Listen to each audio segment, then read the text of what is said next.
नमस्कार, आप सभी का स्वागत हेलो किसान में। मैं हूं मुकुल शर्मा। हेलो किसान कार्यक्रम में लगातार आपके लिए अलग अलग विषय लेकर हम हाजिर होते हैं। तो चलिए सबसे पहले जो आज के विषय रहेंगे उसके बारे में आपको हम जानकारी दे दें। आज खासतौर से हम बात करेंगे किन्नू में होने वाले समसामयिक जो कार्य हैं, यानी कौन कौन से कृषि कार्य जो हैं आप किन्नू के बागों में अभी कर सकते हैं, और इसके साथ ही आपको जानकारी देंगे करेले की खेती के बारे में। अब जो समय चल रहा है उसमें आप करेले की खेती कैसे कर सकते हैं, और इन दोनों विषय से संबंधित अगर आप कुछ जानकारी लेना चाहते हैं तो आप हमारे टोल फ्री नंबर पे कॉल कर सकते हैं। ये नंबर है 1800113060, साथ ही 1800113061। इन दोनों नंबर्स पे आप हमें कॉल कर सकते हैं और आपके सवालों के जवाब देने के लिए तो बेहद ही खास मेहमान आज हमारे साथ जुड़े हैं। इनका परिचय आपसे हम करा दें। हमारे साथ स्टूडियो में मौजूद हैं डॉक्टर ओपी अवस्थी जी। आप प्रधान वैज्ञानिक हैं फल विज्ञान संभाग के भारतीय कृषि अनुसंधान संस्थान नई दिल्ली से, और साथ ही हमारे साथ जुड़े हैं डॉक्टर DR भारद्वाज जी। आप प्रधान वैज्ञानिक हैं भारतीय सब्जी अनुसंधान संस्थान वाराणसी उत्तर प्रदेश से। बहुत बहुत स्वागत डॉक्टर भारद्वाज आपका भी। बहुत बहुत धन्यवाद डॉक्टर।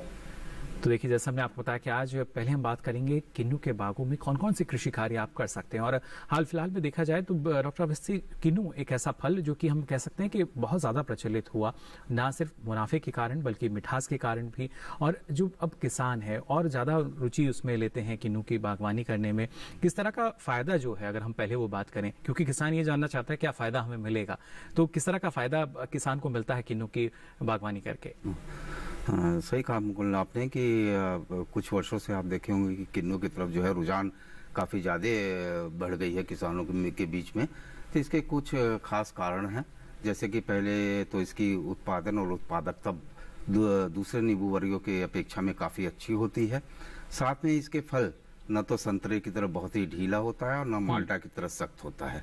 और अगर गुणवत्ता और पोषण की भी बात करें तो ये पोषण से भरपूर होता है, जैसे कि इसमें 100 ml जूस में करीब 45 से 50 ग्राम विटामिन सी होता है, उसी अनुपात में जो है कैल्शियम होता है। और साथ में जो है इसका जो है वो जो है जूस रिकवरी परसेंटेज जिसको कहते हैं कि प्रति फल में जूस जो है लगभग 55% होता है, वो यानी ज्यादा मिल जाता है। या बिल्कुल बिल्कुल जी। तो देखिए किस तरीके से फायदा जो है वो आपको मिल सकता है किन्नू की बागवानी करके। लेकिन इससे संबंधित और जो जानकारी है वो भी हम आपके साथ साझा करेंगे। लेकिन आइए पहले नजर डाल लेते हैं इस खास रिपोर्ट पर।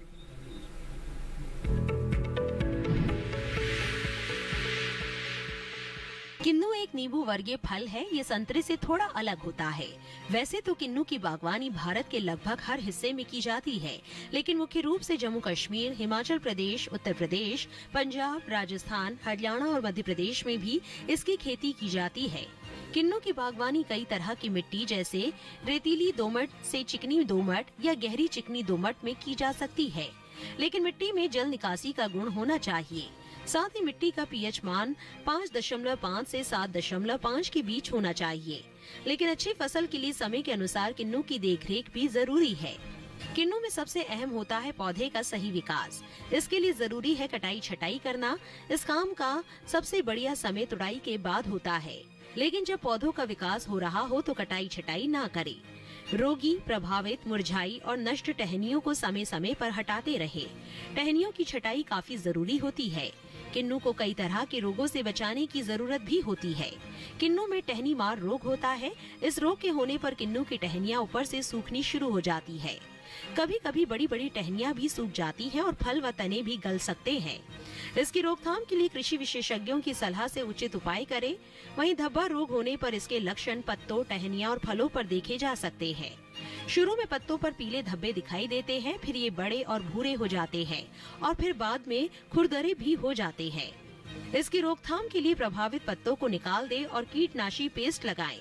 फलों की तुड़ाई की बात करें तो उचित आकार और आकर्षक रंग लेने पर किन्नू तुड़ाई के लिए तैयार हो जाते हैं।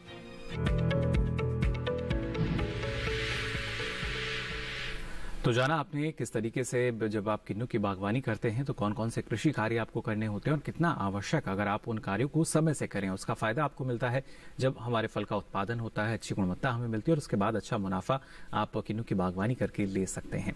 साथ ही यहाँ डॉक्टर भारद्वाज आपका रुख करना चाहेंगे करेले की खेती की अगर बात की जाए, खासतौर से ना सिर्फ जो हमारी जायद की सब्जी फसलें या बेल वाली सब्जियों की खासतौर से हम बात करें, कई ऐसी अलग अलग फसलें, लेकिन जब करेले की हम बात करते हैं किस तरीके से एक हम कह सकते सकते हैं कि किसान को जल्दी से ही जो मुनाफा है वो मिलना शुरू हो जाता है, जल्दी से ही आमदनी शुरू हो जाती है अगर हमारे किसान समय रहते करेले की खेती करें तो? किसान भाई इस समय कद्दू वर्गी सब्जियों की खेती व्यापक पैमाने पर अपना करके ज़्यादा मुनाफा पैदा कर रहे हैं। देखें तो ये मौसम है हमारे खीरा का, लौकी का, करेला का, तरबूज का, खरबूज का, परवल का, हर जगह इसकी खेती हो रही है। लेकिन बात जब परवल की करेला की आती है तो निश्चित तौर से हमारे दिमाग में आता है कि कड़वा है। लेकिन आपको महसूस होगा कि ये आज हमारी आर्थिक समृद्धि का भी आधार है। हम करेला केवल अपने खाने के लिए ही उपयोग नहीं कर रहे हैं, वो हम विदेशों में बेच करके भी पैसा पैदा कर रहे हैं जी। और आपको जानकर बड़ा हर्ष होगा कि ये करेला ऐसे मधुमेह रोगियों के लिए रामबाण है जो आज दवाओं के पीछे भाग रहे हैं। निश्चित तौर से करेला से आज चिप्स बन रहे हैं, पाउडर बन रहे हैं, जूस बन रहे हैं, अचार बन रहे हैं और देश के हर भागों में इसकी खेती व्यापक माने में की जा रही है। अगर एक आंकड़े को देखें तो करीब 30 लाख टन करेले के उत्पादन कर रहे हैं और सबसे बड़ा उत्पादक जो कह सकते हैं कि महाराष्ट्र है, गुजरात है, पंजाब है, तमिलनाडु है, केरला है, कर्नाटका है, आंध्र प्रदेश है, तेलंगाना है, वेस्ट बंगाल, उड़ीसा, यानी सभी राष्ट्रों में होता है, मतलब सभी राज्यों में होता है। उत्तर प्रदेश, बिहार में भी पैमाने पर होता है। अब बात है कि सबसे ज्यादा कहाँ उत्पादन हम ले रहे हैं, सबसे ज्यादा करेला का उत्पादन छत्तीसगढ़ में ले रहे हैं, तेलंगाना में ले रहे हैं, आंध्र प्रदेश में ले रहे हैं, उड़ीसा में ले रहे हैं और इससे किसान इतने कम समय में आप कह लें ज्यादा फायदा कमा रहे हैं कि इस समय जिसके मार्केट में करेला आ रहा है इसकी कीमत 60 से लेकर के 80 रुपये प्रति किलो है। तो इसके महत्व का अंदाजा इससे लगा सकते हैं। तो हम कह सकते हैं ना सिर्फ कम लागत में ज्यादा मुनाफा बल्कि कम समय में आप ज्यादा लाभ जो है वो करेले की खेती करके ले सकते हैं। इस बारे में और विस्तार से आपको हम जानकारी देंगे, लेकिन पहले आइए नजर डाल लेते हैं इस खास रिपोर्ट पर भी।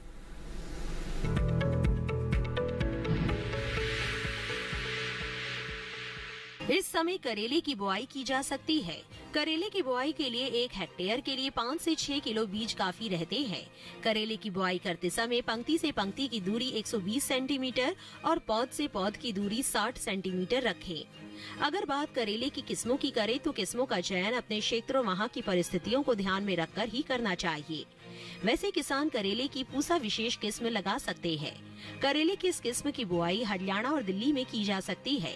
इस किस्म की 1 हेक्टेयर में 150 क्विंटल तक पैदावार ली जा सकती है। इसका फल मोटा, मध्यम लंबाई वाला, चमकदार और हरा होता है। इसके अलावा पूसा औषधि सिलेक्शन 1 किस्म भी लगा सकते हैं। ये किस्म राजस्थान, गुजरात, हरियाणा और दिल्ली में लगाने के लिए सही है।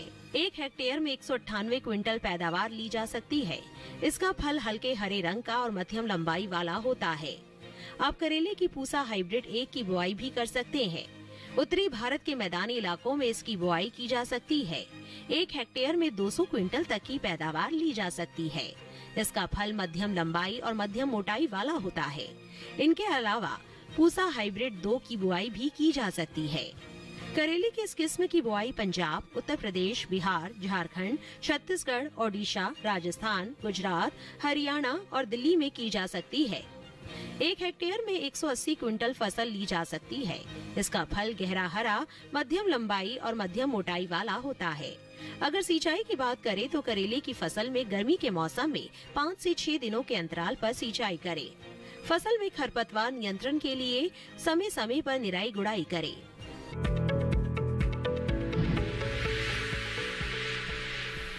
तो समय समय पर निराई गुड़ाई की आवश्यकता जो है ये ज़रूर पड़ती है। ना सिर्फ करेले की खेती की हम बात करें बल्कि जो दूसरी फसलें भी हैं, और समय से आप लगातार अगर कृषि कार्य करते हैं तो अच्छा लाभ आपको इसके जरिए मिल जाता है। फिलहाल हमारे साथ एक दर्शक हैं जो फोन लाइन पर जुड़ चुके हैं ओडिशा से। बहुत बहुत स्वागत आपका हेलो किसान में। क्या जानकारी लेना चाह रहे हैं? Hello hello hello, Sushant Kumar ji बोल रहे हैं जी। उड़ीसा में किन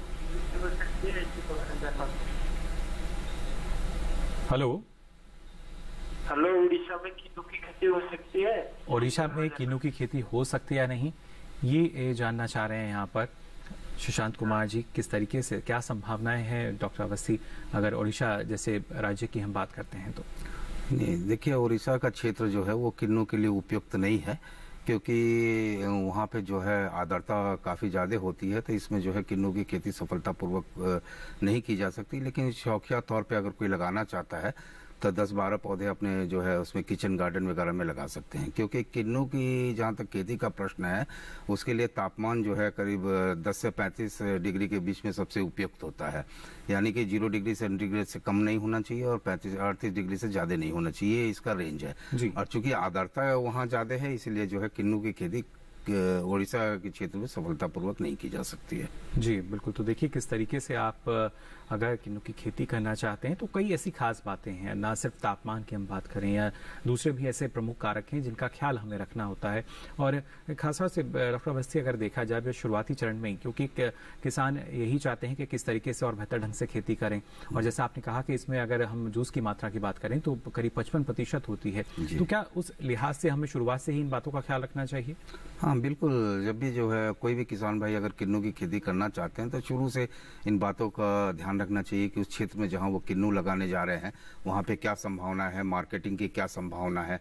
और दूसरी चीज़ है कि सबसे इम्पोर्टेंट चीज़ जो अभी वो क्लिपिंग में भी दिखा रहे थे कि जो है मृदा कैसी होनी चाहिए, जैसे कि पीएच जो है 5.5 से 8.5 के बीच में होना चाहिए, उसकी विद्युत चालकता जो है 0.5 डेसीसाइमंड्स होना चाहिए।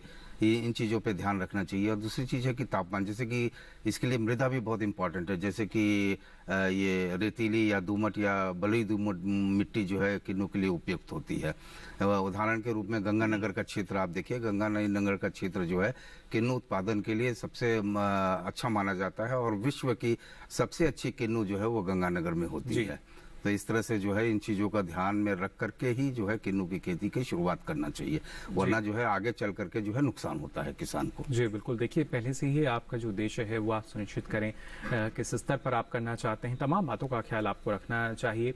और साथ ही यहाँ डॉक्टर भारद्वाज आपसे भी हम समझना चाहेंगे, जिस तरीके से आपने बताया कि किस तरीके से जो बेहतर समय हम मान सकते हैं करेले की खेती के लिए, लेकिन इसकी अलग उन्नत किस्मों की हम बात करें, कौन कौन सी अच्छी उन्नत किस्में हैं इसकी और किस तरीके से अच्छा उत्पादन उनके जरिए मिल सकता है? तो पहले तो किसान भाइयों को ये जानकर बड़ा ही सुखद होगा कि इसमें हमारी करेले की खेती का उत्तम समय चल रहा है। चाहे आप बीज से इसको लगाना चाहते हैं तो लगा सकते हैं, अगर पहले से पौध तैयार है तो उसको लगा सकते हैं। क्योंकि 15 फरवरी से लेकर के 15 मार्च का समय, मार्च सबसे उपयुक्त समय है हमारी करेले की खेती का। अब बात आती है कि हम चयन करते हैं तो खेती अगर आप देखें तो करेले की खेती पहाड़ों पर भी होती है, मैदानी भागों में होती है, नदी किनारे भी होती है।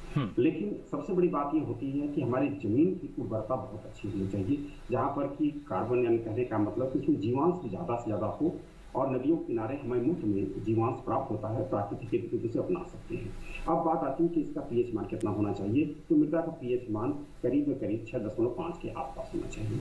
लेकिन अगर आप मैदानी भागों में खेती कर रहे हैं तो कुछ आप बातों पर ध्यान रखें कि हमारा करेला जैविक खादों के प्रति ज़्यादा जो है तरह से कहते हैं मुफीद है और हमें मिलता है। अगर अपने खेत की तैयारी करते समय अपने खेतों में अगर 20 से 25 टन गोबर की सड़ी हुई खाद डाल दें और 1 से 1.5 टन नीम की खली डाल दें, तो ये मान लीजिए कि सोने में सुहागा और आपकी फसल बहुत अच्छी होगी। अच्छा होगा कि जैविक चीज़ें जब प्रयोग कर रहे हों तो ये जो स्पिरुलिना या उसमें फास्फोबैक्टीरिया मार्केट में उपलब्ध है बाजार में 2 kg प्रति हेक्टेयर डालें। अगर अच्छा होगा कि स्यूडोमोनास अगर 2.5 kg प्रति हेक्टेयर डालते हैं तो मैं समझता हूँ कि खेत की उर्वरता बनी रहेगी। इसके अलावा खेतों में अगर 14 से लेकर के 20 तक आप कर लें, ट्राइकोडर्मा पाउडर भी अगर जीवांश हो तो डाल दें, तो मैं समझता हूँ कि आपकी सबसे अच्छी बात होगी। अब दूसरा प्रश्न, जैसा आपने कहा कि हम खेतों में अपनी किस किस्मों के बारे में आप ये जान। डॉक्टर भारद्वाज, जो हमारा ये दूसरा प्रश्न था इस पर भी हम आएंगे। एक दर्शक फिलहाल हमारे साथ जुड़ चुके हैं, इनका सवाल ले लेते हैं। जोगिंद्र कुमार जी हमारे साथ जुड़े हैं काशीपुर उत्तराखंड से। बहुत बहुत स्वागत जोगिंद्र जी, आपका क्या जानकारी लेना चाह रहे हैं? हेलो जोगिंद्र जी, आवाज मिल पा रही है आपको? हाँ बिल्कुल क्लियर जी बिल्कुल, आपकी भी बहुत साफ आ रही है। क्या जानना चाह रहे हैं?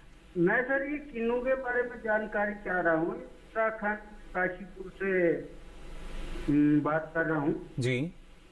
तो यहाँ पे किन्नू की खेती हम लोग कर सकते हैं जी।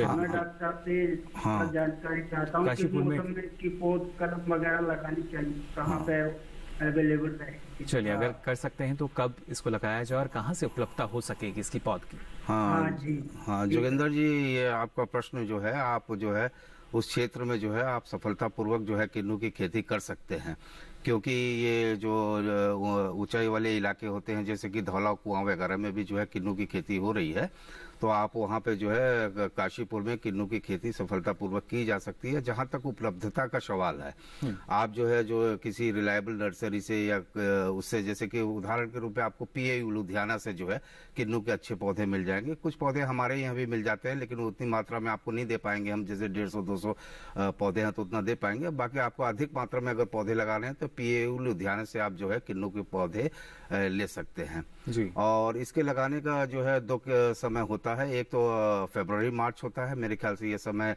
निकल चुका है। अब आपको आगे की प्लानिंग करनी पड़ेगी कि जुलाई अगस्त में जो है आप इसकी जो है पौधा वहाँ से उपलब्ध करा लें और उसके बाद किन्नू के पौधे लगा सकते हैं। और एक चीज का ध्यान रखिए कि मृदा में आपके जो है कैल्शियम कार्बोनेट की मात्रा जो है 5% से कम होना चाहिए। अगर 5% से अधिक कैल्शियम कार्बोनेट की मात्रा है तो आपको मैं सलाह दूंगा कि किन्नू की खेती कृपया न करें, वरना आगे चल करके पौधे मर जाएंगे। जी, इन बातों का ख्याल आपको यहाँ पर रखना होगा, जिससे और बेहतर ढंग से आप इसकी जो खेती है वो सफलतापूर्वक कर सकें। लगातार जो दर्शक हैं वो हमारे साथ जुड़ रहे हैं फोन लाइन पर। फिलहाल एक और जो दर्शक हैं वो हमारे साथ जुड़े हुए हैं। दर्शक जी हमारे साथ जुड़े हैं फोन लाइन पर। बहुत बहुत स्वागत आपका दर्शक जी, क्या जानना चाह रहे हैं? हेलो जी, क्या जानना चाह रहे हैं? सर, मैं करेले की खेती करना चाहता हूँ जी। तो उसमें आप ही लगाना चलता है क्या, और लगाया तो और कितना पानी चलेगा? चलिए, बिल्कुल। डॉक्टर भारद्वाज दर्शक जी हमारे साथ जुड़े हैं महाराष्ट्र से, ड्रिप इरिगेशन है मेरा, और जानना चाह रहे हैं कि अगर अभी हम इसकी खेती करते हैं तो कब तक चलेगी और कितना अच्छा उपज जो है वो हमें मिल सकता है? हाँ सर, कितना टाइम पानी देना पड़ता है? जी, सिंचाई की जो आवश्यकता है वो किस तरीके की रहेगी, क्योंकि महाराष्ट्र में कई ऐसे क्षेत्र हैं जहाँ पर पानी की जो कमी है वो हम देखते हैं, उस लिहाज से भी किस तरीके से सफलतापूर्वक खेती कर पाएंगे डॉक्टर भारद्वाज? देखिए, बड़ी अच्छी बात है, हमारे किसान भाई जुड़े हुए हैं और ये अच्छा समय है जिसकी खेती आप कर सकते हैं। जहाँ तक आपकी लगाई हुई फसल या अभी से 20 दिन पहले से लगी हुई फसल में थोड़ी सी अंतर आपको मिलेगी। फसल अमूमन जो है आपको 90 से 95 दिन तक ये पूरी तरह से उपज कहीं न कहीं देती रहती है। अगर हम बीज के लिए फसल उत्पादन करते हैं, थोड़ा सा 20 से 25 दिन और आगे चले जाएं तो गर्मी के मौसम में थोड़ी फसल जल्दी खत्म हो जाती है, लेकिन अगर अच्छी प्रबंधन की जाए तो मई के पहले सप्ताह तक आपको पूरी तरह से उपज मिलती रहेगी जी। अब रही बात ये कि अभी हम किस्मों के बारे में बात कर रहे थे जी, लेकिन किसान भाई आपको बताएं कि आज क्षेत्र विशेष की किस्में ज्यादा प्रचलित हैं। अभी काशी मयूरी जो है हमारे क्षेत्र विशेष में बहुत प्रचलित हो रही है। पूसा औषधि पूसा की है, पूसा रसदार है, पूसा पूर्वी है, अपनी पूसा विशेष के बारे में भी बहुत जानकारी दी। लेकिन इसके साथ साथ आपको मैं ये भी बताना चाहता हूँ कि हमारी कुछ संकर किस्में हैं जिसमें आपको उत्पादन भी ज्यादा मिलता है, और उत्पादन में आप देखें तो देने वाली 25 से 30% तक उत्पादन ज्यादा हो सकता है। पूसा हाइब्रिड 1, 2 और 4 की हम बुआई कर लें। अब बात आती है कि इसका बीज शोधन बहुत जरूरी है, क्योंकि पैकेट का जब बीज आता है तो शोधित नहीं होता। बीज शोधन करने के लिए सबसे बड़ी बात होती है कि उसका बीज को जो थोड़ा सा कड़ा होता है, तो आपको बीज को 24 घंटे तक यानी 48 घंटे कह लीजिए पूरी तरह से पानी में भिगोना पड़ता है। लेकिन इसके लिए एक रसायन बहुत बढ़िया है, अगर आप उसको पोटेशियम नाइट्रेट, नोट कर लें, पोटेशियम नाइट्रेट 15 ग्राम, जिब्रेलिक एसिड 300 मिलीग्राम मात्रा को ले ले, पानी में भिगो करके 24 से 48 घंटे तक रख करके फिर बोरे पर रख करके थोड़ा सा आने दें, उसको फूल जाने दें, फिर खेतों में लगा सकते हैं। एक दूसरा और ट्रीटमेंट है कि 25 से 50 ppm अगर जिब्रेलिक एसिड के साथ अगर 25 ppm बोरान भी ले लिया जाए तो मैं समझता हूँ इसको भी बीज शोधन कर सकते हैं। किसान भाई, सबसे बड़ी बात ये होती है कि अगर आप ये चाहें कि अभी खेतों में लगाना चाहते हैं, आपके पास इस सुविधाएं नहीं है, तो बालू, गोबर और जो मिट्टी का जो है थोड़ा सा मिक्सचर बनाइए, उसमें पूरे बीज को रख करके केवल 4 दिन के लिए रख दीजिए। अपने आप उस पानी नमी की अवस्था में खुल जाएगा और उसके बाद से अंकुरित हो जाएगा। अंकुरित बीजों को जहां आप खेत में लगाएं, जब उसके नाली और मेड़ बनाएं, तो वहां पर जैसा मैंने बताया था 20 से 25 टन गोबर की खाद, 1 से 1.5 टन नीम। लेकिन जहां गड्ढे बनाए जा रहे हैं, जैसा कि बताया कि 1.5 से लेकर 2.5 मीटर, गर्मी का मौसम चल रहा है तो 1.5 मीटर जो है आपके बिस्तर की होगी, और नाली की जो है चौड़ाई करीब 40, जो नाली की चौड़ाई वो 60 सेंटीमीटर के आसपास होगी और गहराई करीब 40 होती है। तो इसमें थोड़ा सा अल्ट्रेशन हो सकता है, गहराई थोड़ा बढ़ा सकते हैं, चौड़ाई कम कर सकते हैं, जिससे कि खेतों में पानी लगी रहे। तो जब बेड़ हम लगाते हैं एक पौधे से दूसरे पौधे की दूरी, तो वो करीब करीब 50 से लेकर 60 सेंटीमीटर होता है। तो उसमें 2-2 अंकुरित बीजों को आप लगा दें, ये बीज आपके लिए मुफीद होगा। लेकिन जो किसान भाई हमारे नदियों किनारे खेती कर रहे हैं प्राकृतिक दशा में, उनके लिए सबसे बड़ी बात है कि 30 गुणे 30 गुणे 30 सेंटीमीटर आकार के गड्ढे बनाएंगे और उसमें कम से कम 2.5 किलोग्राम गोबर की सड़ी हुई खाद या 1.5 किलोग्राम वर्मी कंपोस्ट डाल करके पौधों को लगाएं। जी डॉक्टर भारद्वाज, प्राकृतिक या जैविक जो आप बता रहे हैं जो विधि है, इसके बारे में भी और विस्तार से आपसे हम जानकारी लेंगे। फिलहाल एक और दर्शक हमारे साथ जुड़े हैं, यहाँ संदीप जी हमारे साथ जुड़े हैं कुशीनगर उत्तर प्रदेश से। बहुत बहुत स्वागत संदीप जी आपका, क्या जानना चाह रहे हैं? हाँ सर नमस्कार। जी नमस्कार। तो इतना मेरी खेत खाली हुआ है, क्या मैं इस समय करेले की खेती कर सकता हूँ? चलिए, खेत जो है अभी खाली हुआ है, क्या उसमें करेले की खेती कर सकते हैं? डॉक्टर भारद्वाज क्या जानकारी देना चाहेंगे? संदीप जी कुशीनगर उत्तर प्रदेश से हमारे साथ जुड़े हैं। संदीप तो प्रश्न मेरे समझ में नहीं आया था, सुनाई थोड़ी कम पड़ा, बताएं जी। क्या है प्रश्न? डॉक्टर भारद्वाज ये जानना चाह रहे हैं कि अभी जो खेत है वो इनका खाली हुआ है और आने वाले समय में और भी जो किसान हैं उनके सामने भी यही स्थिति होगी, तो क्या अभी ये करेले की खेती कर सकते हैं? बिल्कुल, बहुत ही अच्छा समय है, लेकिन आप एक बात का ध्यान रखें, नाली जब बरहे बनाएं तो पहले नाली में हल्की सिंचाई करके फिर बीज को लगाएं, जिससे कि बीज का जमाव बहुत अच्छा होगा। और जैसी मैंने विधि बताई उस विधि से शोधन करके बीज लगाइए, आपका नंबर 1 की फसल चलेगी, इसमें कोई दिक्कत आएगी कि नहीं। ये बहुत अच्छा समय है, आपका खेत भी खाली है, लगाइए। चलिए बिल्कुल, तो देखिए अच्छा समय, उचित समय, और खासतौर से जो समय है हर जगह महत्वपूर्ण रहता है। यहाँ डॉक्टर अवस्थी आपसे हम जानना चाहेंगे, जो किन्नू की जो खेती पहले से ही जो बागवानी हमारे किसान कर रहे हैं, अभी का जो समय है वहाँ पर क्या स्थिति बनी हुई है कृषि कार्यों की अगर हम बात करते हैं? ये बहुत ही अच्छा प्रश्न है मुकुल जी। और इस समय देखिए किन्नू की जो है पूरी तुड़ाई हो चुकी है और इस समय जो है सबसे इसमें मुख्य कार्य जो होता है वो होता है कि खाद डालने का होता है, क्योंकि ये बहुवर्षीय पौधे हैं तो इनमें जो है खाद की मात्रा की आवश्यकता होती है। तो इस समय फिलहाल जो है किसान भाइयों को खाद डालना चाहिए और इसके साथ ही मैं खाद की मात्रा भी इनको बता देता हूँ। जैसे कि अगर कोई किसान नए पौधे लगाए हों तो उसमें जो है 100 ग्राम नाइट्रोजन, उसके बाद 50 ग्राम फास्फोरस और 100 ग्राम पोटाश की आवश्यकता होती है। अगर 5 वर्ष से अधिक के पौधे हों तो 600 ग्राम नाइट्रोजन, 400 ग्राम फास्फोरस और 600 ग्राम जो है पोटाश की आवश्यकता होती है। अब किसान भाई अक्सर ये गलती करते हैं कि इसको जो है मैं जो मात्रा बताया हूँ वो 100 डालेंगे या 600 400 600 डाल देंगे। तो ये मैं NPK का मात्रा बताया हूँ।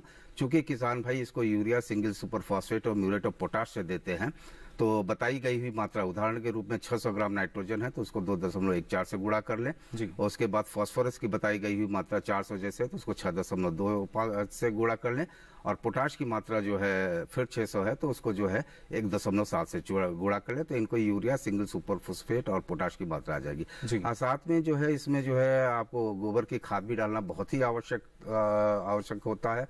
जैसे कि प्रति पौधे जो है करीब 40 से 50 जो है किलो गोबर की खाद डालना चाहिए। एक चीज और मैं बताना चाहूंगा किसान भाइयों की कि नाइट्रोजन की मात्रा जो है पूरी एक साथ न डालें, इसको 3 खंडों में बांट करके डालें। 1/3 जो है उसको अभी मार्च अप्रैल में डाल लें, फिर उसके बाद जुलाई अगस्त में डालें और फिर जो है सितंबर अक्टूबर में डालें। 3 अलग अलग अंतराल पर आपको इसका प्रयोग करना होगा। बिल्कुल। उसके बाद आपकी जो देखिए जब हम बागवानी की बात करते हैं तो बेहद जरूरी कि जो कृषि कार्य है आप किस समय कर रहे हैं और समय का बहुत यहाँ महत्वपूर्ण भूमिका होती है। फिलहाल हमारे साथ एक और दर्शक जुड़े हैं फोन लाइन पर, अनिल जी हमारे साथ जुड़े हैं ओडिशा से। बहुत बहुत स्वागत आपका अनिल जी, क्या जानकारी लेना चाह रहे हैं?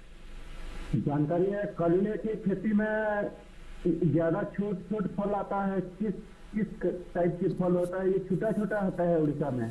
जी चलिए डॉक्टर भारद्वाज, अनिल जी ओडिशा से हमारे साथ जुड़े हैं और बता रहे हैं कि वहाँ पर जो करेले की खेती की जाती है जो फल का आकार है वो शायद छोटा रहता है, तो क्या क्षेत्र विशेष के लिए अलग अलग किस्में हैं? दरअसल जैसा कि उन्होंने खेती के बारे में बताई, निश्चित तौर से अगर आप जब पौधों में पुष्पन होता है उस समय किसी प्रकार की आपने किसी रसायन का प्रयोग कर दिया है तो मधुमक्खी से इसका परागण होता है। इसे कहते हैं परपरागित फसल, सबसे ज्यादा परपरागित फसल है।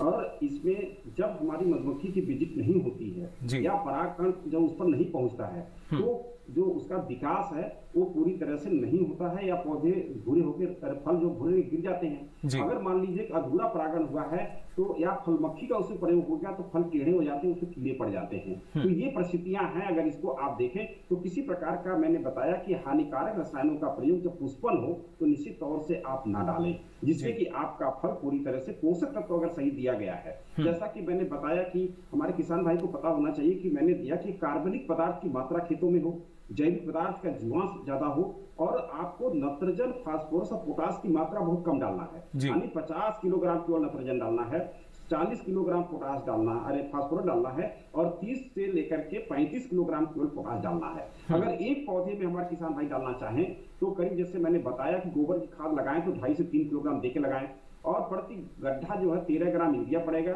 करीब करीब 50 जो है ग्राम के आसपास सिंगल सुपरफास्फेट पड़ेगा, और 19 ग्राम जो है पोटेशियम पड़ेगा। ठीक है, इतना दे करके आप खेती करें, और उसके पौधों के आसपास से खरपतवार निकाल करके उसकी पहले जो है स्वास्थ्य को सही रखें, और नीचे की जो शाखाएं उसको काट दें। ज्यादा शाखाएं करेंगे कीड़े ज्यादा बैठेंगे, हो सकता है फल मक्खी लग जाए। मैं बताऊंगा नियंत्रण बाद में, आप ध्यान से सुनते रहें। तो इस प्रकार से आपका फल परागण पूरी तरह से होगा, प्रकाश पूरी तरह से आएगा प्रत्येक पौधे पर, फिर किसी प्रकार कोई दिक्कत नहीं है, वृद्धि निश्चित तौर से अच्छी होगी। जी, तो बिल्कुल देखिए ये ध्यान देने वाली बात है कि किस तरीके से हम जो लगातार उसमें समसामयिक कृषि कार्य करते हैं या प्रबंधन की हम बात करते हैं, उसके लिए जब भी आपकी फसल है, फिर चाहे आप करेले की खेती कर रहे हैं या किन्नू की खेती कर रहे हैं, आपको उसकी निगरानी करना बेहद ज़रूरी हो जाता है, जिससे लगातार अगर उस फसल में किसी तरह का कुछ बदलाव आ रहा है तो उसकी जानकारी आपको जल्द से जल्द हो जाए। फिर अगर आप उस पर कुछ चाहते हैं कि उसको हम कैसे ठीक कर सकते हैं, अगर किसी वजह से रोग आ रहा है या कीट का प्रकोप है तो उसको समय रहते हम ठीक भी कर सकेंगे। यहाँ डॉक्टर अवस्थी आपसे भी हम जानना चाहेंगे, जिस तरीके से रोगों की अगर बात की जाए, बता रहे थे कि जो अभी स्थिति चल रही है कहीं ना कहीं इसमें भी आशंका बनी रहती है अलग अलग रोगों को लेकर, किस तरीके से और जो प्रमुख रोग हैं उनका निदान हम कर सकते हैं? हाँ, देखिए इसमें ऐसा होता है कि जहाँ तक रोग का प्रश्न है तो किन्नू में जो है इस समय फाइटोप्थोरा की बहुत ज़्यादा प्रॉब्लम होती है। फाइटोप्थोरा यानी कि जैसे कि किसान भाई बहुत ज़्यादा उसकी सिंचाई करते हैं, चूंकि तना उसका जो है पानी के कांटेक्ट में आ जाता है तो उसमें जो है फाइटोप्थोरा नामक की बीमारी होती है।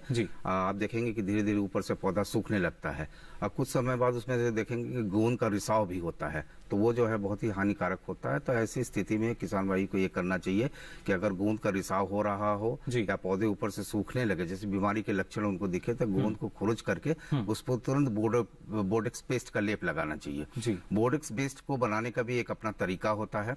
किसान को इसकी जानकारी होनी चाहिए कि बोर्डेक्स पेस्ट कैसे बनता है, बोर्डेक्स मिक्सचर कैसे बनता है। जैसे कि अगर बोर्डेक्स पेस्ट बनाना है, जैसे कि अभी आपको क्लिपिंग में भी दिखा रहे थे कि टहनियों को काटते हैं, काटने के बाद जो है उसमें ये जरूरी है कि बोर्डेक्स पेस्ट लगाएं, वरना क्या होता है कि उसमें बीमारी फैलने की आशंका होती है। तो थोड़े से संक्षिप्त में मैं जो है किसान भाइयों को जो है बोर्डेक्स पेस्ट बनाने का तरीका बता देता हूँ। ये 1-1-10 में बनता है, यानी कि 1 kg कॉपर सल्फेट 5 लीटर पानी में, 1 kg जो है चूना, उसको जो है 5 लीटर पानी में भिंगा लेते हैं, और उसके बाद दोनों को मिला करके 1-1-10 का जो है तैयार हो जाता है मिश्रण, बोर्डेक्स पेस्ट बन जाता है। तो जहां भी गोंद का रिसाव हो रहा हो या जहां भी आप कटाई छटाई कर रहे हैं तो उसमें जो है इसको लगा लेते हैं। जहां से भी शाखा अगर हमने कटाई की है तो वहां जरूर लगाएं, और जो गोंद का रिसाव है वहां लगाना बहुत जरूरी होता है। दूसरी चीज है कि ट्राइकोडर्मा इसके लिए बहुत ही अच्छा, अगर फाइटोप्थोरा बीमारी लगी है तो किसान भाई अगर गोबर में पहले से ट्राइकोडर्मा डाल दें, और उसके बाद जो है अभी जैसे खाद डालने का समय है, अगर यही समय अगर डालते हैं तो इस ट्राइकोडर्मा भी काफी इसके लिए वो होता है, फाइटोप्थोरा को रोकने में काफी सहायक होता है। बिल्कुल, तो देखिए उसके जरिए भी आप इसका नियंत्रण कर सकते हैं, लेकिन जरूरी यही कि सही जानकारी आपके पास हो और सही समय पर आप उस जानकारी को अपनाकर अपनी फसल में ना सिर्फ उत्पादन अच्छा ले सकें बल्कि बढ़वार अच्छी हो, मुनाफा भी आपको अच्छा मिल सके। आगे भी आपको हम जानकारी देंगे, लेकिन यहाँ रुकने एक छोटे से ब्रेक के लिए जल्द हाजिर होंगे। आप बने रहिए दूरदर्शन किसान पर।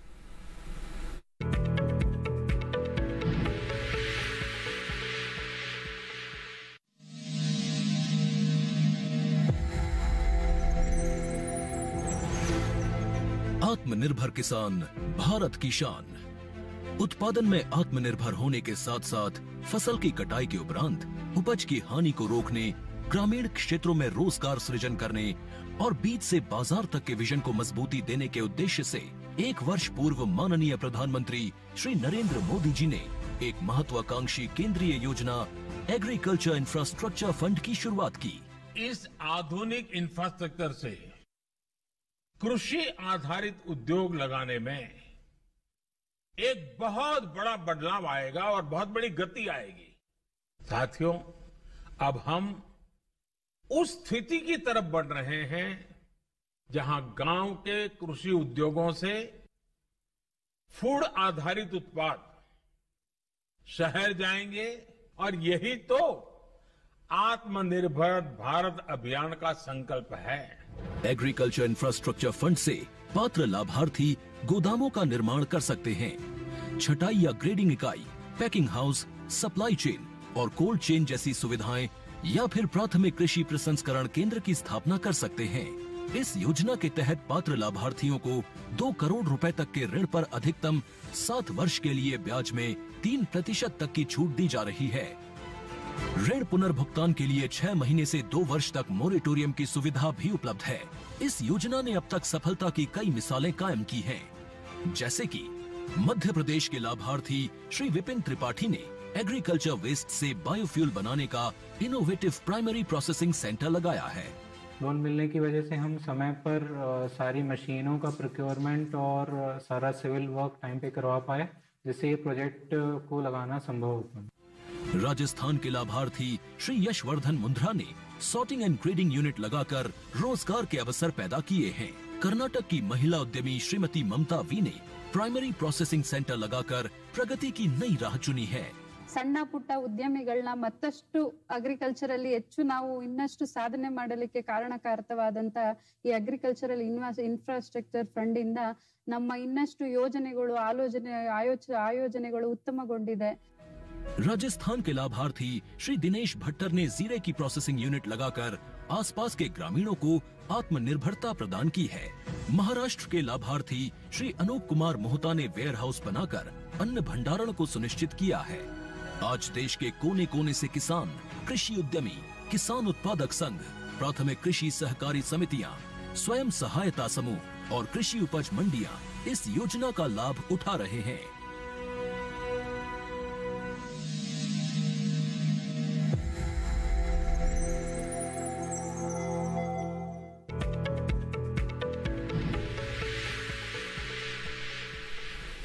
तो ब्रेक के बाद आप सभी का एक बार फिर स्वागत हेलो किसान में। लगातार आपको हम बता रहे हैं किन्नू के बागों में किस तरह के कृषि कार्य आप अभी कर सकते हैं और इसके साथ ही करेले की खेती आप सफलतापूर्वक इस मौसम में कैसे कर सकते हैं। दर्शक लगातार हमारे साथ जुड़ रहे हैं। फिलहाल एक और दर्शक हैं जो फोन लाइन पर हमारे साथ जुड़े हुए हैं। बहुत बहुत स्वागत आपका हेलो किसान में। क्या जानकारी लेना चाह रहे हैं? हेलो, कितने दूरी पर हम लोग रोक सके और जैविक खेती के बारे में हम बात करना चाहते हैं, जैसे कि उसको किस ढंग से हम खाद डाल सकते हैं। गणेश जी, आप किसके बारे में जानना चाह रहे हैं? हेलो जी, हम करेला के बारे में यही पूछना चाहते हैं कि कितने दूरी में हम उसका रोपाई करें। चलिए, बिल्कुल ढंग से करें। डॉक्टर भारद्वाज, ये बक्सर बिहार से गणेश प्रसाद जी हमारे साथ जुड़े हैं और जानना चाह रहे हैं कि कितनी दूरी हमें रखनी चाहिए जब हम करेले की खेती करते हैं, तो एक पौध और दूसरी पौध जो है जब उसकी रुपाई हम करते हैं, कितना अंतराल हमें वहां रखना होगा? कर रहे हैं जब हम नाली और बरहे बना करके खेती करते हैं, जो नाली होती है उसके बाद हम लोग 1.5 मीटर की दूरी गर्मी के मौसम में छोड़ते हैं। अगर आप दोनों तरफ लगाते हैं तो 2.5 मीटर तक रखिए, दोनों तरफ आप पौधे लगा सकते हैं। और जहाँ तक पौधों की बात है तो पौधे हमेशा 60 सेंटीमीटर की दूरी पर लगाएं। लेकिन अगर आप नदियों किनारे लगा रहे हैं तो ये करीब 1 मीटर 1.25 मीटर के आसपास पौधों को लगाएं, क्योंकि वहां पर पौधों की विकास भी ज्यादा होती है और लंबे समय तक वो बने रहते हैं। जी बिल्कुल। तो देखिए किस तरीके से लगातार आपको हम बता रहे हैं कि आप अच्छे ढंग से जो करेले की खेती है वो कर सकते हैं। साथ ही यहाँ डॉक्टर भारद्वाज जानना चाहेंगे आपसे, ना सिर्फ अंतराल काफी महत्वपूर्ण होता है, लेकिन अगर हम पोषक तत्व प्रबंधन की हम बात करते हैं, किस तरीके से आवश्यकता रहती है करेले की फसल को पोषक तत्वों की?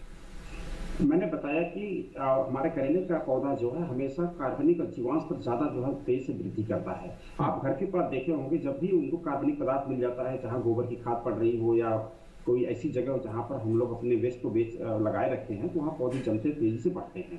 अब बात आती है कि इनकी उत्पादकता को और हम कैसे आयाम दे सकते हैं। पहले उत्पादन बढ़ाने का सबसे बड़ा तरीका ये है कि अभी गर्मी का मौसम है तो हम तो जमीन पर छोड़ देते हैं, लेकिन आपने बताया जैसा कि हमारे कुशीनगर के किसान हैं इस समय भी पंडाल या तो ट्रेलिस बनाते हैं।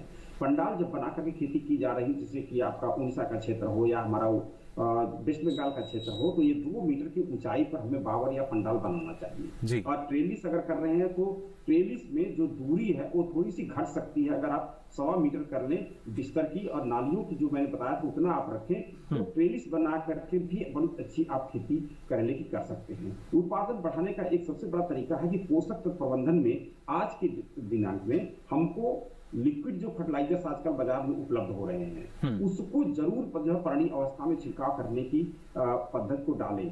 जैसे एग्रोमीन नाम एक दवा आती है, विशेष तौर से इसमें क्या है, अगर जिंक देखें तो 3% है, मैग्नीज देखें तो 1% है, मॉलिब्डेनम देखें तो 0.1% है, अगर कॉपर देखें तो 1% है, बोरान जो है 0.5% है, आयरन देखें तो करीब करीब ये 2.5% है। तो ये मात्रा अगर किसान भाई अगर एग्रोमीन अगर उनको मिल जाता है या ये तत्व मिल जाते हैं तो आप इसको जो है हमारे कृषि विज्ञान केंद्र या वैज्ञानिकों से मिलकर के बना सकते हैं। रही बात कि कभी कभी हम लोग कहते हैं कि प्लांट ग्रोथ या वृद्धि नियामक हार्मोन का भी प्रयोग करके उत्पादन को बढ़ाने की कोशिश करते हैं। तो एक दवा बाजार में मिलती है इथरेल, अगर उसका 200 ppm का सोल्यूशन बनाए, बड़ा आसान है बनाना कि 20 ml दवा ले लें, अगर 10 लीटर पानी में उसको डाल दें और उसका छिड़काव जो है हमें करीब 3 से 4 बार अगर अपनी फसल पद्धति में कर दे तो ये आपके जितने मादा पुष्प हैं वो ज्यादा आ जाएंगे, नर पुष्प उसको परागित करेगा और आपका उत्पादन बढ़ जाएगा। इस प्रकार से पोषक प्रबंधन में बहुत बड़ी भूमिका जो है पोषक तत्व या हमारे जो सूक्ष्म तत्व या हमारे जैविक प्रयोग हैं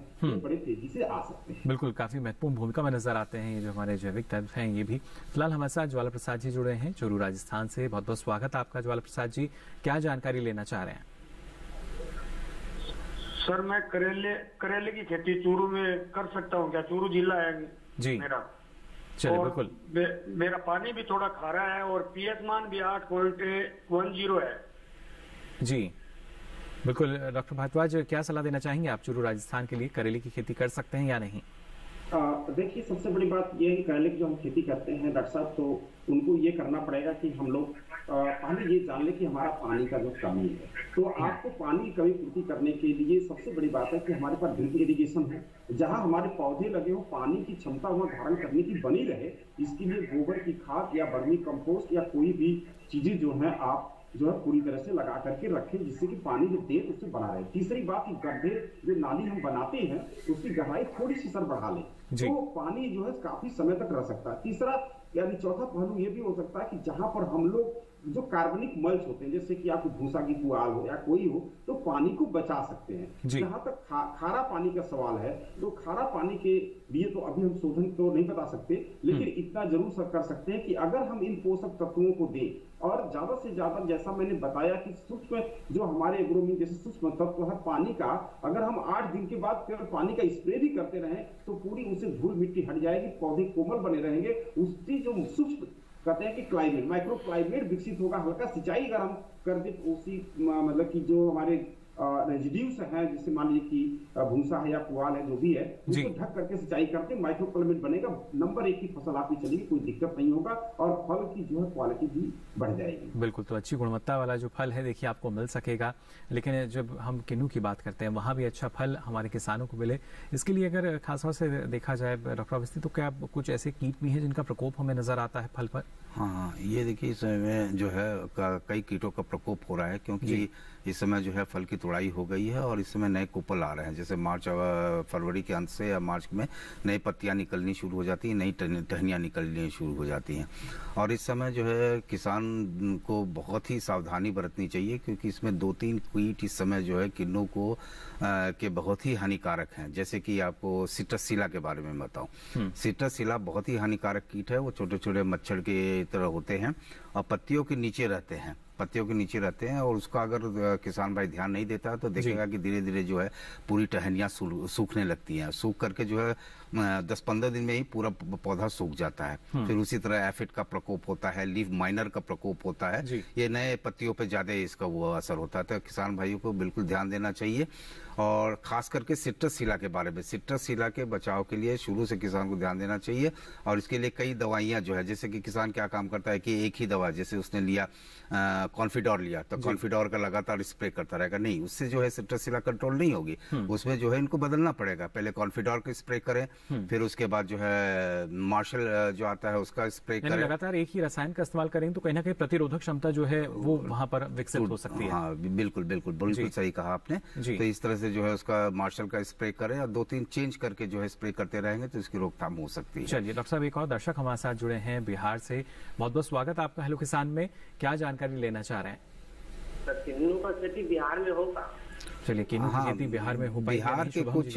बिहार के कुछ क्षेत्रों में जो है, जैसे कि मुजफ्फरनगर है या उधर है, वहाँ पे खेती जो है किन्नू की कर रहे हैं लोग जी। और इसके लिए जो है पहले भी मैंने बताया कि आपको मृदा जो है उसकी कैसी होनी चाहिए, ये सब जानकारी मैं दे चुका हूँ आपके बारे में। कैल्शियम कार्बोनेट पे क्या ध्यान दीजिएगा, और आप किन्नू की खेती जो है बिहार के क्षेत्र में सफलतापूर्वक की जा सकती है जी। तो बिल्कुल देखिए, आप कर सकते हैं ज़रूर, लेकिन इसके लिए कई ऐसी विशेष बातें हैं जिनका ख्याल आपको रखना होगा। ना सिर्फ तापमान की हम बात करते हैं, बल्कि क्षेत्र अनुसार देखिए आपको जो वहाँ के लिए जो पौध उपलब्ध होगी, वहाँ भी कई ऐसी बातें हैं जिनकी जानकारी आपको होना बेहद ज़रूरी है। और खासतौर से डॉक्टर अवस्थी, अगर देखा जाए तो ये तमाम बातें हैं जो कि कहीं ना कहीं अच्छे उत्पादन की तरफ किसान को आगे बढ़ाती हैं। और जैसा आपने कहा कि एक ऐसा फल जिसमें जो जूस की मात्रा है वो भी अच्छी है, तो उस लिहाज से किसानों के लिए और भी इसको बेहतर हम मान सकते हैं। हाँ बिल्कुल, क्यों नहीं, कि इसमें सबसे बड़ी बात है कि जूस की मात्रा बहुत अधिक होती है। आपने 55% करीब जूस होता है, प्लस इसके उत्पादन और उत्पादकता आप जैसे किसी भी नींबू वर्गीय जिसने पौधों से आप कंपेयर करेंगे तो इसका बहुत अधिक होता है। जैसे कि प्रति वृक्ष जो है इसकी 70 से 80 किलो केजी उत्पादन होता है। 19 से 20 टन जो है इसको प्रति हेक्टर इसको जो है फल मिलते हैं। तो उससे जो है इसको करीब लगभग जो है करीब 1.5 से 2 लाख रुपया जो है प्रति हेक्टर जो है इसको फायदा होता है इसके किसान की खेती, अगर इसके किन्नू की खेती करते हैं तो ये बहुत ही अच्छी फसल है। एक ऐसी फसल जिसके जरिए देखिए आपका जो मुनाफा है वो दोगुना भी हो सकता है, उससे ज्यादा भी आपको मिल सकता है अगर आप उचित प्रबंधन अपनाते हैं तो। फिलहाल हमारे साथ एक और दर्शक जुड़ चुके हैं, आत्माराम जी हमारे साथ जुड़े हैं राजस्थान से। बहुत बहुत स्वागत आपका आत्माराम जी, क्या जानना चाह रहे हैं? सर, मैं किन्नू की खेती करना चाह रहा हूँ सर। जी, किन्नू की खेती आप करना चाहते हैं चूरू में? हाँ जी, और मैंने एप्पल बेरी का बाग भी लगा रखा है और मेरा पानी नमकीन खारा पानी है सर। जी डॉक्टर साहब, कुछ और जानकारी लेना चाहेंगे आप? हाँ नहीं, देखिए चूरू में जो है किन्नू की खेती किसान कर रहे हैं, लेकिन वहाँ पे जो है चूंकि इसमें जो है तापमान अधिक होता है और आंधी बहुत ज़्यादा आती है, ये दोनों चीज़ें नुकसानदायक हैं। तो इसके लिए जो है आपको थोड़ी सी कुछ सावधानियां बरतनी पड़ेगी, जैसे कि वायु रोधक लगा लें, पहले किन्नू लगाने के पहले वायु रोधक लगा लें चारों तरफ से। उसके बाद जहां आपने खारा पानी की बात की तो उसमें मैं ये सलाह दूंगा कि सर्दियों के मौसम में आप जो है हर पौधे पे 50 से 100 ग्राम करीब जिप्सम का प्रयोग करें। जिप्सम का अगर प्रयोग करेंगे तो उसमें जो है खारा जो पन है उसमें जो है उसको थोड़ा सा न्यूट्रलाइज करता है, इस पे पौधे जो है फिर अच्छी तरह से पनपते हैं जी। और दूसरा ये है कि गोबर के खाद का ज्यादा से ज्यादा इस्तेमाल करिए, जैसे कि नमकीन पानी है आपका तो उसका जो है कोई गलत असर उस पर न पड़े पौधे पे। तो इन अगर चीजों का ध्यान रखते हैं, जैसे वायु रोधक, उसके बाद जिप्सम और उसके बाद गोबर की खाद, अगर 2-3 चीजों का ख्याल रखते हैं तो आप बड़ी सफलतापूर्वक से जो है किन्नू की खेती चूरू में कर सकते हैं। जी बिल्कुल। और साथ ही डॉक्टर भारद्वाज जी, आप भी लगातार हमें बता रहे थे कि जो किसान प्राकृतिक रूप से या जैविक रूप से अब अगर सब्जियों की खेती करें या करेली की खेती कर रहे हैं तो कहीं ना कहीं जो हमारा फल है उसकी गुणवत्ता बढ़ जाती है और उसके साथ साथ जो उसका बाजार भाव है वो भी किसान को ज्यादा मिल सकता है। निश्चित तौर से जी, लेकिन इसके लिए और ऐसी कौन सी मुख्य बातें जिनका ख्याल रखना चाहिए? सबसे बड़ी बात तो ये है कि हम प्रति पौध से अगर हम देखें तो हमको ज्यादा से ज्यादा उपज चाहिए और क्वालिटी उत्पाद चाहिए, क्योंकि विश्व बाजार में या जागरूकता जो हमारे उपभोक्ता में आएगी तब तक क्वालिटी नहीं होगी, तब तक ये मान ले कि आपके उत्पाद का कोई मुख्य मूल्य नहीं है। क्योंकि ये ऐसी महत्वपूर्ण सब्जी है कि इसमें एंटीऑक्सीडेंट है, अगर विटामिन सी ज्यादा है, विटामिन B2, 3 और फोलेट, जिंक, मैग्नीज और सारी चीज डॉक्टर साहब इसमें ज्यादा है। तो पूरे विश्व में जब वैल्यू है तो हमको क्वालिटी उत्पाद देना पड़ेगा, और हम रसायनों के माध्यम से खेती करके विश्व बाजार में अपने आप को स्थापित नहीं कर सकते। तो जरूरत इस बात की है उत्पादकता बढ़ाने के लिए जैविक खेती की तरफ जाएं। अब रही बात कि कैसे जाएं, अब जानने के लिए सबसे बड़ी ये था कि हम लोग जब खेती करते हैं तो पौधों की जो प्रारंभिक अवस्था की जो इसकी शाखाएं होती हैं उसको काट के निकालना बहुत जरूरी है जी। बाद में जाकर के करीब करीब आप मान लें कि 8 गांठ के बाद अगर इसकी शाखाएं बढ़ेंगी तब जाकर के आपको उत्पाद मिलेगा। पंडाल बनाएंगे, ट्रेलिस बनाएंगे, तब जाकर के आपका उत्पाद बढ़ेगा। इसके अलावा आपको ये ध्यान देना पड़ेगा कि जो हमारे पौध हैं वो पूरी ये करेला जो है हमेशा नमी के प्रति ज्यादा जो है लता है ना इसकी बहुत कोमल होती है, तो पानी के लगाव को बरकरार रखना है। लेकिन आपको ये भी ध्यान देना पड़ेगा कि जब ज्यादा पानी हो जाएगा खेत में तो ये बर्दाश्त नहीं करता जी। बिल्कुल, तो ना सिर्फ जो अधिकता है वो होनी चाहिए, ना कमी होनी चाहिए। तो एक संतुलन जो है वो हमें बना के चलना पड़ेगा यहाँ पर, अगर हम चाहते हैं कि अच्छी उपज जो है, अच्छा फल जो है, उसकी गुणवत्ता हमें अच्छी मिल सके। फिलहाल एक और दर्शक हमारे साथ जुड़े हैं झारखंड से फोन लाइन पर। बहुत बहुत स्वागत आपका हेलो किसान में। क्या जानकारी लेना चाह रहे हैं? गजानन जी, आवाज मिल पा रही है आपको? किलो 15 का जो है सर जी, अभी पुणे पॉपुलेशन पूरा फुल आया है, सफेद से है ना जी, पूरा फल आता है हर साल जी, और फल भी लगता है बड़ा सा। जैसे बरसात होता है ना जुलाई अगस्त में वो गिरना शुरू होता है, पत्ते पत्ते एक भी नहीं बचता है। फल छेदक से जब कीड़ा छेद गिरता है वो सड़ जाता है, गिर जाता है। तो फल छेदक से हमको बचाना, कैसे बचाएंगे? चलो बिल्कुल, बारिश की जैसी आती है तो सारे फल झड़ने लगते हैं और फल छेदक की भी ये समस्या बता रहे हैं। किस तरीके से नियंत्रित हम कर सकते हैं डॉक्टर साहब? देखिए, ये उनका जो किसान भाई को मैं नाम तो नहीं सुन पाया, लेकिन गजानन महतो जी, आपका बहुत ही अच्छा प्रश्न है। और इसमें देखिए क्या होता है कि जो नींबू वर्गीय फसलें होते हैं या जो खास करके किन्नू या कोई भी फसल हो, आम को आप देख लीजिए, तो इसमें क्या होता है कि इसमें जो है ये प्राकृतिक होता है कि फल जो है 2-3 बार गिरता है। एक बार जैसे कि किन्नू में फल लगेगा आपको मार्च अप्रैल में फल कुछ गिरते हैं, उसके बाद जो है ये क्या कहते हैं जुलाई अगस्त में कुछ गिरते हैं, फिर जाकर के सितंबर अक्टूबर में गिरते हैं। तो ये एक प्राकृतिक वो होता है, इसमें बहुत ज्यादा घबराने की जरूरत नहीं है जब तक कि आपके फल बहुत ज्यादा नहीं गिरते जाकर के सितंबर अक्टूबर में। जैसे कि रोज जाकर आपको जो है अगर 50-100 फल गिर रहे हैं तब एक चिंता का विषय है। ऐसे ये प्राकृतिक होता है क्योंकि पौधे जो है एक बहुत अच्छे मैथमेटिशियन है, उनको ये पता है कि हमको कितना फल पौधे पे रखना है, कितना गिराना है। लेकिन सितंबर अक्टूबर में अगर आपको जाकर के जैसे 50-100 फल रोज गिर रहे तो एक चिंता की विषय है। तो इसमें जो है कुछ आपको हार्मोन्स का स्प्रे करना पड़ेगा। 2 हार्मोन्स होते हैं, एक तो होता है 2,4-D जो है 10 ppm के हिसाब से उसको छिड़काव करना चाहिए। लेकिन 2,4-D की मैं उन किसानों को ही सलाह देता हूं जो अच्छे पढ़े लिखे हों, क्योंकि 2,4-D जो है खरपतवार भी होता है। अगर उसको 10 ppm के बदले कहीं अगर 12 ppm का वो बना दिया तो पता लगा कि जो फल आपने रोकने के लिए उसको किया है तो और फल जो है झड़ना शुरू हो जाएगा। तो सबसे अच्छा है सुरक्षा के हिसाब से जो है प्लानोफिक्स 1 ml प्रति लीटर के हिसाब से उसका जो है छिड़काव करने पे आपको इससे जो है फल गिरने से आपको निदान मिल सकता है। बिल्कुल, तो देखिए किस तरीके से जो आपकी समस्या है वो खत्म हो सकती है, नियंत्रित हो सकती है। आवश्यकता है तो इस जानकारी को और बेहतर ढंग से जानने की, और लगातार आप तक हम जानकारी पहुंचा रहे हैं। लेकिन यहाँ रुकने एक छोटे से ब्रेक के लिए जल्द हाजिर होंगे। आप बने रहिए दूरदर्शन किसान पर।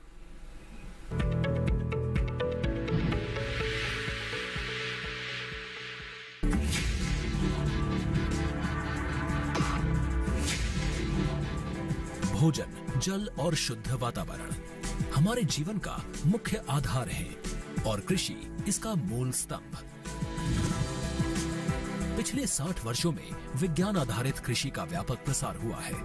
साथ ही कृत्रिम संसाधनों के बढ़ते प्रयोग से कृषि की सतत क्षमता पर चिंताएं बढ़ी हैं। प्रधानमंत्री श्री नरेंद्र मोदी जी के दूरदर्शी नेतृत्व के अंतर्गत रसायन मुक्त जैविक खेती एक महत्वपूर्ण प्रयास है। रसायन मुक्त जैविक खेती को बढ़ावा देने के लिए 5 वर्ष पूर्व सरकार ने परंपरागत कृषि विकास योजना तथा उत्तर पूर्व भारत में जैविक मूल्य श्रृंखला योजनाएं आरंभ की। ऑर्गेनिक फार्मिंग को देश भर में बढ़ावा देने के लिए सरकार अनेक प्रयास कर रही है। इसके लिए परंपरागत कृषि विकास योजना के तहत काम किया जा रहा है। न सिर्फ ऑर्गेनिक फार्मिंग को बल दिया जा रहा है, बल्कि उसके लिए वैल्यू एडिशन और मार्केट की व्यवस्था भी की जा रही है। भारत सरकार एवं किसानों के सम्मिलित प्रयासों से आज देश के लगभग 36 लाख किसान 38 लाख हेक्टेयर क्षेत्र में जैविक खेती कर रहे हैं। इसके अतिरिक्त हमारे देश के अनेक ऐसे क्षेत्र हैं जहां आज भी पारंपरिक जैविक खेती हो रही है। इन पारंपरिक जैविक क्षेत्रों को जैविक प्रमाणीकरण सुलभ कराने हेतु पीजीएस के अंतर्गत लार्ज एरिया सर्टिफिकेट का प्रावधान किया गया है। इस प्रक्रिया की विशिष्टता ये है कि इसमें प्रमाणीकरण मात्र 2 से 3 महीनों में हो जाता है, जबकि सामान्य परिस्थितियों में इसमें 2 से 3 वर्ष का समय लगता है। अंडमान निकोबार केंद्र शासित प्रदेश के कार निकोबार एवं नैन काउरी द्वीप समूह देश के सर्वप्रथम ऐसे प्रमाणीकृत जैविक क्षेत्र हैं। अभी हाल ही में संपूर्ण लक्षद्वीप को जैविक खेती के रूप में प्रमाणित किया गया है। वर्ष 2016 में सिक्किम राज्य पूर्ण जैविक कृषि राज्य के रूप में प्रमाणित हो चुका है। सुदूर उत्तर में हिमालय श्रृंखला के बीच स्थित लद्दाख ने भी पूर्ण जैविक के लक्ष्य की ओर बढ़ना शुरू कर दिया है।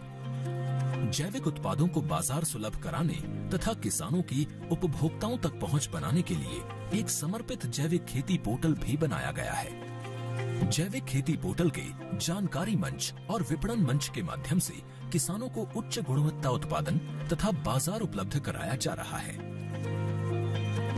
आशा है देश के सभी राज्य अपने जैविक क्षेत्रों का विस्तार करेंगे और देश में जैविक कृषि क्रांति को मजबूत करने में योगदान देंगे।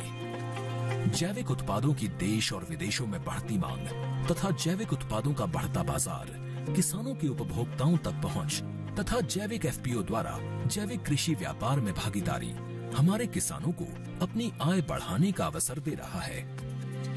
पिछले 5 वर्षों में जैविक कृषि उत्पादों का निर्यात दोगुने से अधिक बढ़कर 7,000 करोड़ रुपए से अधिक का हो गया है और इसमें प्रतिवर्ष 20% से अधिक की वृद्धि हो रही है। उम्मीद है पारंपरिक क्षेत्र के किसान भी इस बढ़ते बाजार से लाभान्वित होंगे और जैविक कृषि आंदोलन को आगे बढ़ाएंगे। किसानों की मुस्कान समृद्ध हिंदुस्तान की है पहचान।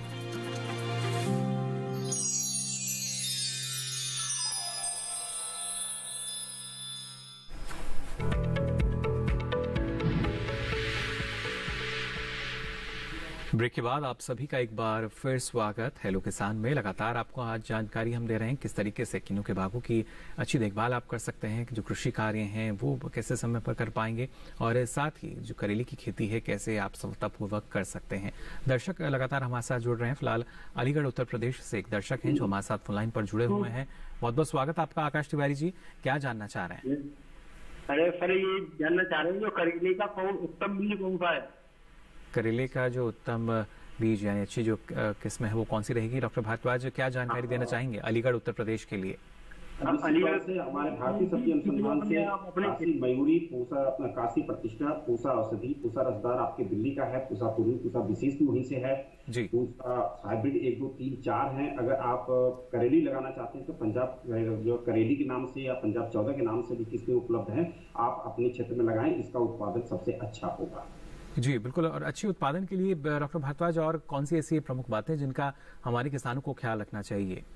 सबसे बड़ी बात है कि हमारी जो सबसे ज्यादा अगर लागत आती है तो खरपतवार प्रबंधन के अंतर्गत पहले आती है।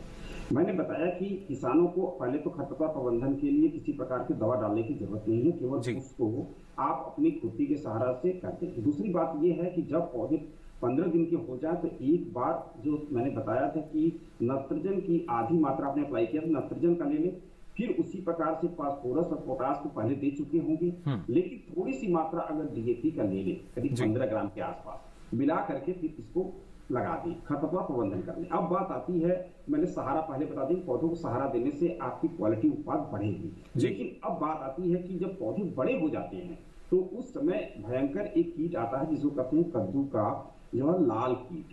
कद्दू का लाल कीट क्या करता है, पत्ती जो कोमल जो है 2 से जब तीसरी चौथी पत्ती में आते हैं तो उनकी पत्ती को काट काट के फिर खत्म कर देते हैं। अब इसको नियंत्रित करना बहुत जरूरी जिससे कि पौधे बच जाए। तो डाइक्लोरोवास नाम की दवा आती है 7680 की, इसकी मात्र 1.25 ml यानी 2.5 मिलीलीटर प्रति लीटर या ट्राइक्लोफ्रेन एक दवा आती है 50 cc मिलती है, 1 लीटर दवा प्रति पानी में डाल करके छिड़काव कर दें।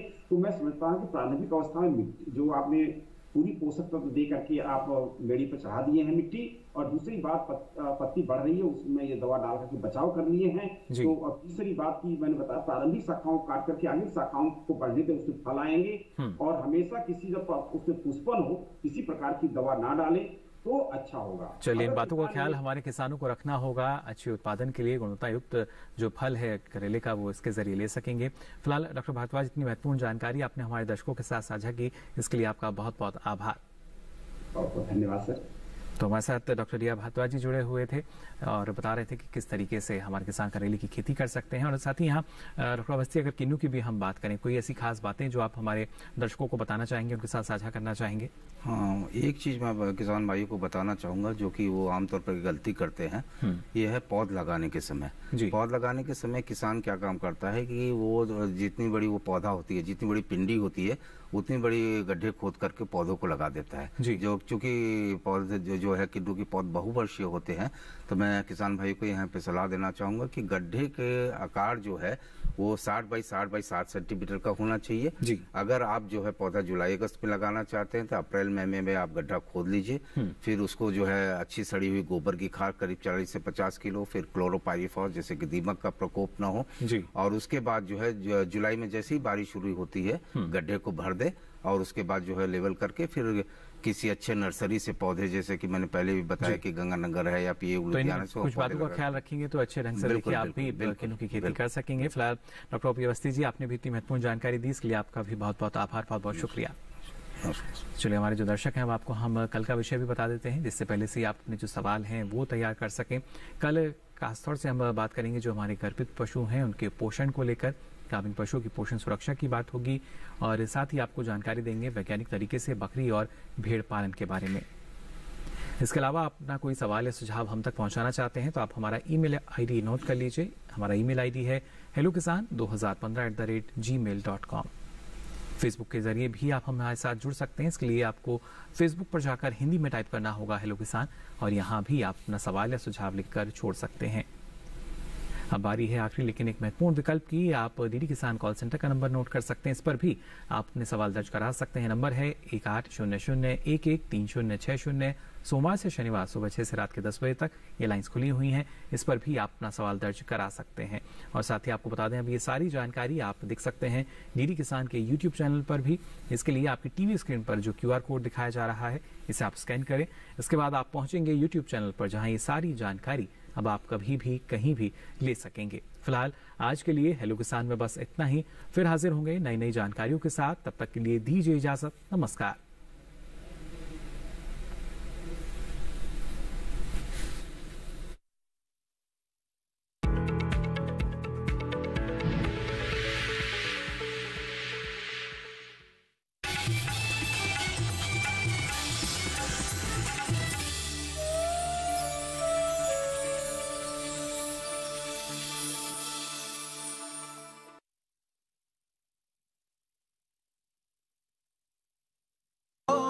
अब गांव-गांव और खेत-खेत की बात है कुछ निराली। फसल बीमा पॉलिसी से छाई है खुशहाली। द्वार-द्वार और हाथ-हाथ में सुरक्षा की सौगात। गर्व से बोल रहे हैं सभी किसान, मेरी पॉलिसी मेरे हाथ। आजादी के अमृत महोत्सव पर हम देश के किसानों को दे रहे हैं सुरक्षा की सौगात। प्रधानमंत्री फसल बीमा पॉलिसी अब आपके हाथ, और पॉलिसी को बीमित किसानों के द्वार तक पहुंचाने के लिए हमने फसल बीमा पॉलिसी वितरण कार्यक्रम का किया है शुभारंभ। देश भर के किसानों ने करीब 21,000 करोड़ रुपए ही प्रीमियम के तौर पर दिए, लेकिन उन्हें मुआवजे के तौर पर 1 लाख करोड़ रुपए से ज्यादा मिले। जब खराब मौसम की हो मार, PMFBY दे आर्थिक सुरक्षा बार बार। प्रधानमंत्री फसल बीमा योजना, कृषि एवं किसान कल्याण मंत्रालय, भारत सरकार।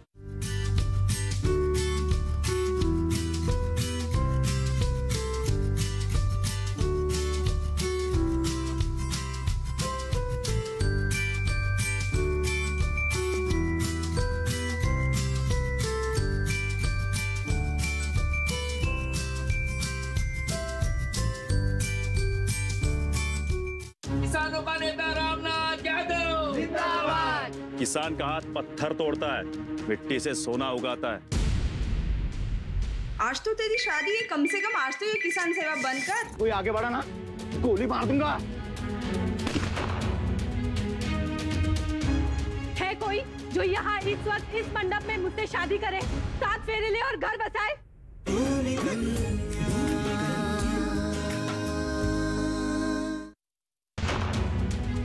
भूमि कन्या, सोमवार से शुक्रवार रात 8 बजे सिर्फ डीडी किसान पर।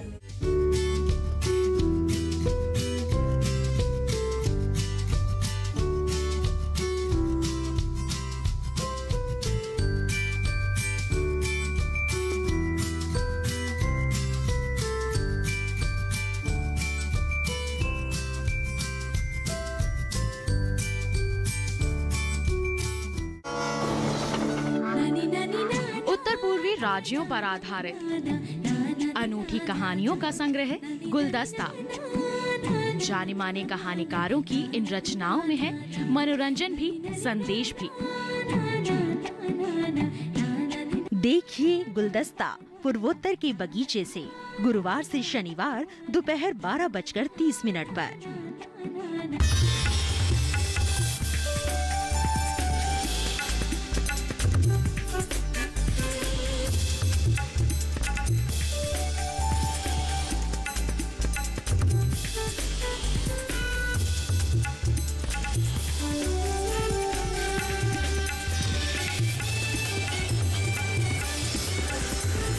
डीडी किसान, बदलते भारत की शान।